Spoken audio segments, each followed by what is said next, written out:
Jelang puasa, harga gula dan minyak goreng naik, namun harga beras masih stabil. Tradisi melonjaknya harga kebutuhan pokok menjelang bulan puasa mulai terjadi. Meski permintaan konsumen belum terlalu banyak, namun sejumlah kebutuhan pokok di Trenggalek seperti gula dan minyak goreng sudah mengalami kenaikan.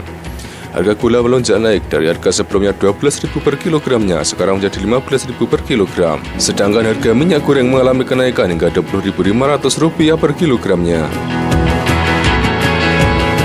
Meski harga gula dan minyak goreng mengalami kenaikan, namun harga beras hingga saat ini masih stabil.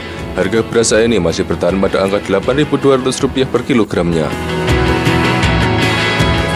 Gula sama minyak. Kalau beras masih stabil. 8.000, 8.200. Untuk gula 15. Tapi ini bisa turun.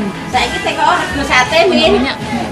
Berapa Biasanya sekarang 12, sekarang 15.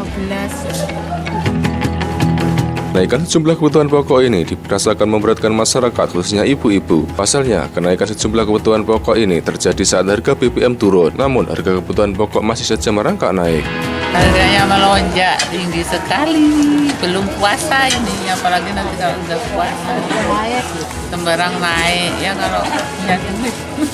Padahal kan bensin turun, kenapa ini jadi naik? Nanti kalau bensin naik katanya alasannya bensin naik, BBM naik, semua naik. Padahal ini kan BBM turun. Masyarakat berharap pemerintah segera mengambil kebijakan agar harga kebutuhan pokok ini bisa normal kembali dan stabil, terutama menjelang bulan puasa ini. Pasalnya, saat bulan puasa biasanya kebutuhan sehari-hari juga meningkat dan akan memberatkan jika harga kebutuhan pokok juga terus merangkak naik.